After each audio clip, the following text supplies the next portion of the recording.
የርዕሳችን ርዕስ የተከለለ ጊዜ ኃይል ይባላል። እንኳን ወደዚህ ትንታኔያችን በደህና መጣችሁ። ይሄ ጽንሰ ሐሳብ እኮ የሰዎችን ሕይወት ከመሰረቱ የመቀየረ አቅም አለው። ዛሬ የምንመለከተውም ይሄንን ነው። ከዛሬ ማታ ጀምሮ ሕይወታችንን በከፍተኛ ፍጥነት ወደፊት ሊያራምድ የሚችልን አንድ አስገራሚ ምስጢር አብረን እንፈትሻለን። ዝግጁ ናችሁ? እሺ፣ እስቲ ወደዚህ ጉዳይ ጠለቅ ብለን እንገባ። ብዙ ጊዜ ለምንድን ነው ህልማችሁን የማትኖሩት ተብለን ስንጠየቅ ሁላችንም የምንሰጠው ተመሳሳይ ምክንያት አለ። ልጆች ማሳደግ አለብኝ፣ ትምህርት ቤት ማድረስ፣ ሂሳብ መክፈል፣ እረ ስንቱ ጊዜ እኮ የለኝም እንላለን። ልክ ነው፣ ኃላፊነቶች አሉብን። ግን ደግሞ እውነቱን እንነጋገር ከተባለ ጊዜ የለኝም የሚለው ትልቅ ማመካኛ ነው። ታዲያ የዕለታዊው 24 ሰዓታችን በትክክል የት ነው የሚሄደው?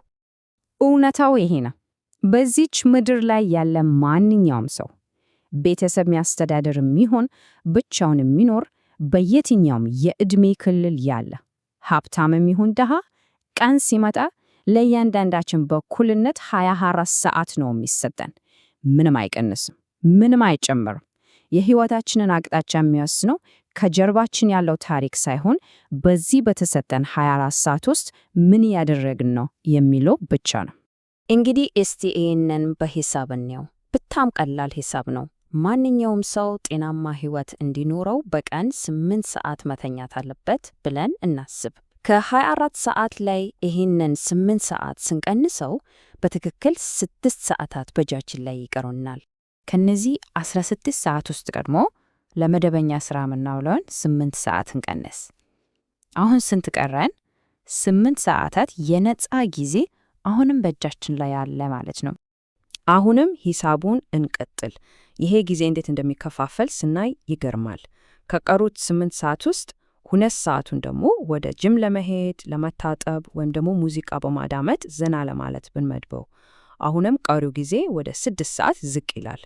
እና በመጨረሻ ማኅበራዊ ግንኙነቶችን ለማድረግ፣ ለቅሶ ወይም ሰርግ ለመድረስ፣ ከሰዎች ጋር ለመገናኘት እና ዕለታዊ የቤት ውስጥ ሥራዎችን ለማከናወን 3 ሰዓት ብንመድብስ በሚገርም ሁኔታ በእያንዳንዱ ቀን መጨረሻ ላይ ማንም ሰው የማይነካብን 3 የተደበቁ ትርፍ ሰዓታት እናገኛለን።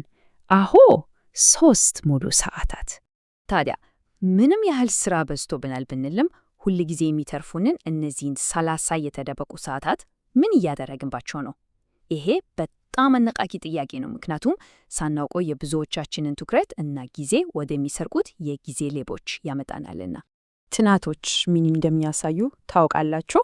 አዋቂዎች ከዕለታዊ ጊዜያቸው ውስጥ እስከ 25 በመቶ የሚሆነውን ማለትም አስቡት እስከ 6 ሰዓት የሚደርስ ጊዜን በማህበራዊ ሚዲያ ላይ ዝም ብሎ ያጠፋሉ።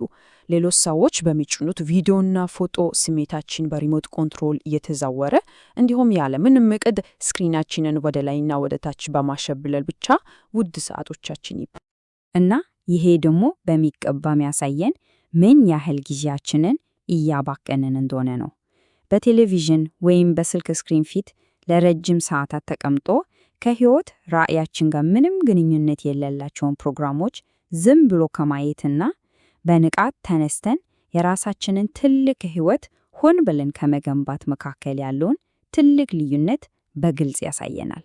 ለዚህ ሁሉ ትልቁ እና ብቸኛው መፍትሄ ብሎክ ታይም ወይም የተከለለ ጊዜ የምንለው ነው።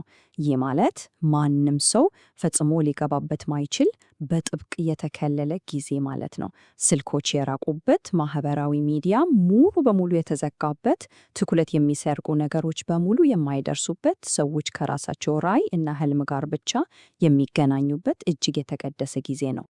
በዚህ የተቀለለ ጊዜ ውስጥ ገብቶ ታላቅ ስኬትን ለማምጣት ደግሞ ብዙ ገንዘብ፣ ከዚህ ቀደም የነበረ ልምድ ወይም ታላላቅ ሰዎችን ማወቅ አያስፈልገንም። ፈጽሞ የሚያስፈልጉን 2 ተፈጥሯዊ ነገሮች ብቻ ናቸው። የመጀመሪያው በቀላሉ ሰው መሆን ነው። አዎ፣ በትክክል ሰምታችኋል። ታላቅነትና ስኬት ከውጭ ከምናገኘው ሀብት፣ ከገበያው ሁኔታ ወይም ከተማርነው መደበኛ ትምህርት አይመጣም።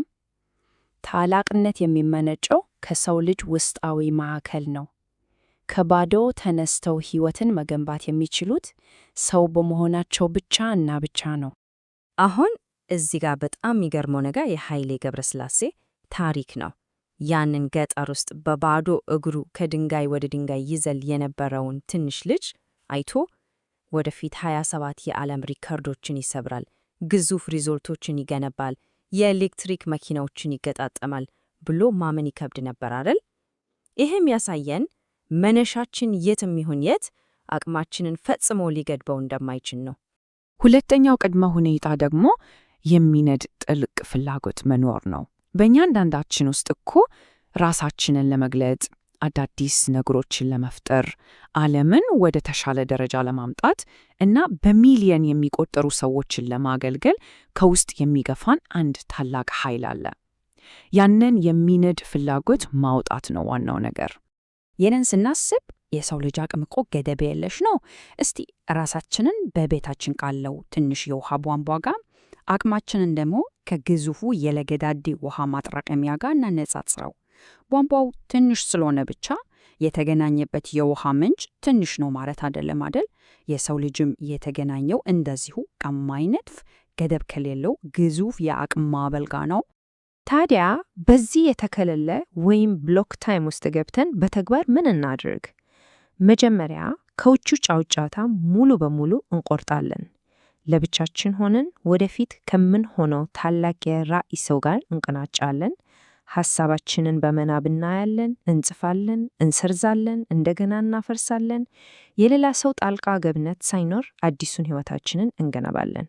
እና ይህ ዝም ብሎ የፈጠረ ወሬ አይደለም። ሳይንሳዊ ጥናቶች እንደሚያረጋግጡት ሰዎች ከውጭ ማህበረሰብ ጫጫታ እና ትኩረት ከሚሰርቁ ነገሮች እርቀው ሙሉ በሙሉ ለብቻቸው ሲሆኑ እውነተኛ የፈጠራ አቅማቸው ወይም ክሬቲቪቲያቸው በከፍተኛ ሁኔታ ይከፈታል። ራሳቸውንም በአዲስ እና በላቀ የራስ መተማመን ማየት ይጀምራሉ። እስቲ ያስቡት፣ ሁላችንም ይህንን የተከለለ ጊዜ በቋሚነት መጠበቅ ብንጀምር እና ከህልማችን ጋር ብቻ መቀናጀት ብንችል በ2 እና በ3 ዓመታት ውስጥ ብቻ ሕይወታችንን ሙሉ በሙሉ መቀየር እና ዓለምን መለወጥ የሚችል አስገራሚ ነገር ከውስጣችን ማውጣት እንችላለን። እውነት ነው፣ በ3 ዓመት ውስጥ ብቻ። እንግዲህ የዛሬውን ትንታኔያችንን ስናጠናቅቅ በመጨረሻ ለሁላችንም የምተወው ትልቁ ጥያቄ ይሄ ነው። ዛሬ ማታ ከዕለታዊ ሩጫዎቻችን ተረፈው በእጃችን የሚገኙትን እነዚያን 30 የተደበቁ ሰዓታት ምን እናድርግባቸዋለን? ጊዜውን ዛሬውኑ በመጠየቅ ወደ ታላቁ ስኬታችን የሚያደርሰንን ጉዞ ዛሬ ማታ ለምን አንጀምርም? ውሳኔው የኛው ነው።